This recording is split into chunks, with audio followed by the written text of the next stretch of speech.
There are a lot of terms thrown around in the music sphere, related to ear training, theory, and learning guitar. And two big ones are perfect pitch and relative pitch. Now, me personally, I don't have perfect pitch. I wasn't born with it. And I didn't have relative pitch either. In fact, I was as bad as they could get. If I heard a note on the guitar and someone was like, can you pitch match that note? I wouldn't be able to, sing that note or even know if I was on key or not. My voice would kind of wobble all over. But over time, relative pitch was something that I improved a lot. And this is a very, very useful skill that comes into play with anything you do in music. Now, perfect pitch, on the other hand, is a whole different animal. And personally, I don't think you can develop it past, a very young age. I think that there's a lot of studies that say around the age of 6 or so. But I've never seen anyone, be older and be able to start practicing perfect pitch and then develop perfect pitch.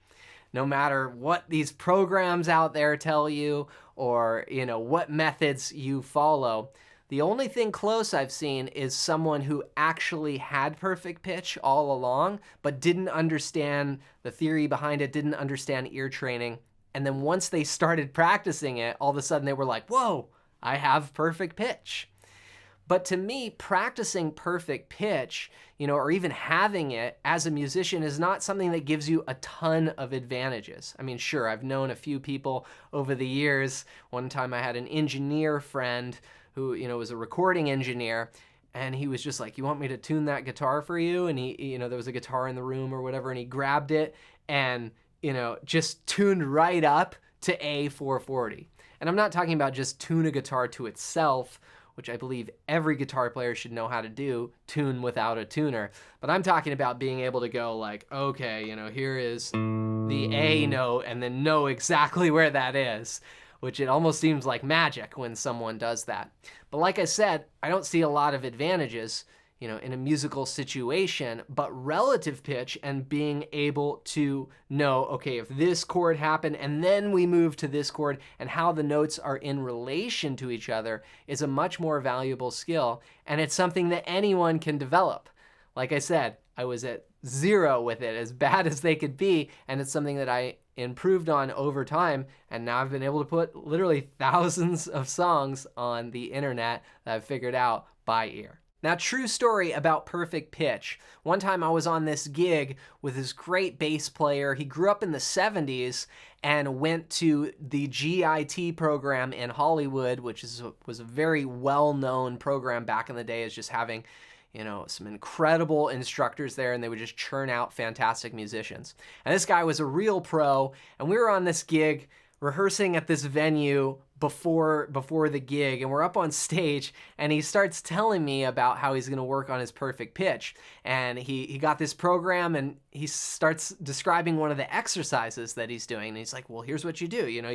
You play your instrument, you pick a note on it, and he had his bass, and he was playing the G string on his bass, and he goes, you play the note, and then you sing the note, but you say the letter name, and you imagine the color of the note, like, G, G, and you just do this for like 10 minutes, just G, G, and you just try and really just see what that color and that vibration is like. And I had to crack up because I could just picture him, practicing each morning. So he worked on this for a while, and I checked back in a few months later.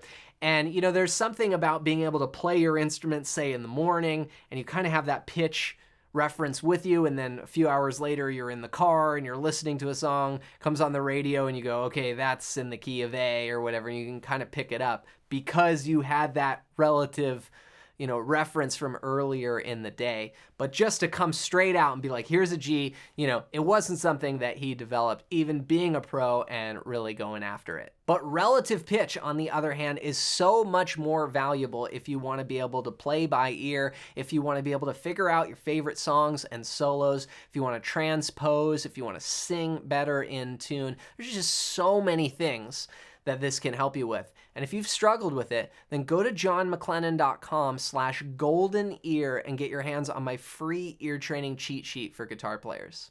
There's so much ear training out there, and 99% of it that I've seen is all taught from piano. But I want to show you some ways to do it on guitar that are going to help guitar players, and it's completely free. Just go to johnmclennan.com/golden-ear and grab that now as my gift to you.